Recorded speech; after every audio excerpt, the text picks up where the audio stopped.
introduced by Assemblymember Weber and others relative to African descendants of slaves in the United States. Dr. Weber, you are recognized. Yes, good morning, Mr. Speaker and members. I rise to present to you ACR 130. August 2019 marks the 400 years since the first African chattel slave was brought by ship to Virginia, the first of many voyages between 1619 and 1865 that brought 4 million Africans to be enslaved in the United States. It should be noted, however, that this was not the first time Africans came to the New World. In fact, the Ivan van Sertima's book, They Came Before Columbus, documents them basically circumventing the world and landing in the Americas. We always think of California as an exception to the evils of African slavery.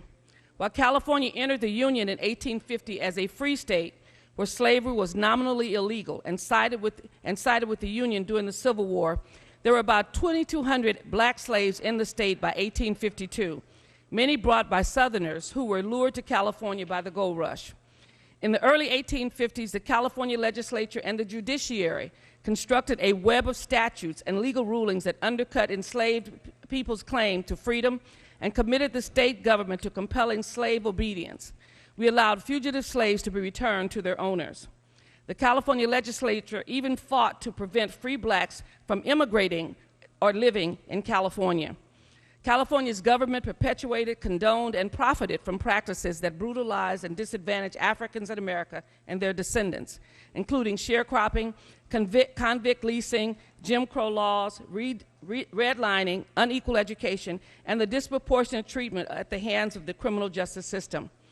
California may not have been in Mississippi or Alabama, but our laws and institutions nonetheless enabled chattel slavery here and contributed to the long effect of slavery on the descendants of black slaves to this day.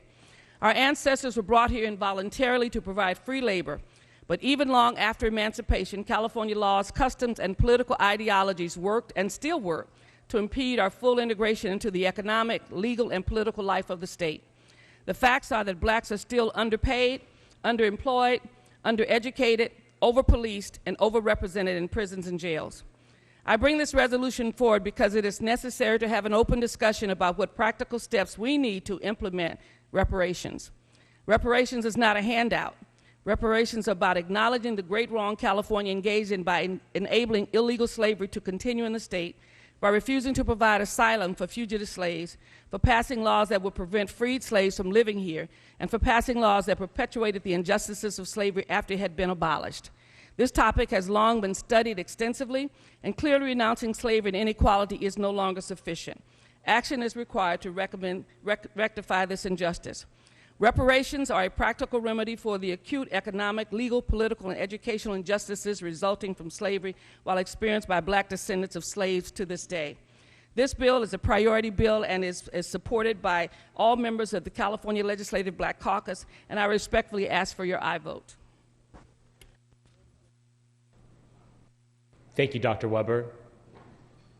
Seeing no other members wishing to speak on this item, Dr. Weber, are you seeking co-authors for this resolution? Members, Dr. Weber is asking for co-authors of this resolution. The clerk will open the roll for co-authors. Members, this is for co-authors.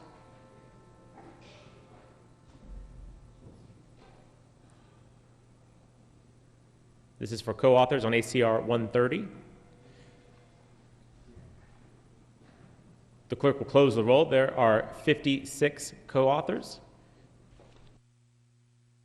We'll take a voice vote on this item, members. All those in favor, please say aye. Aye. Any opposed, say nay. The ayes have it. The resolution is adopted.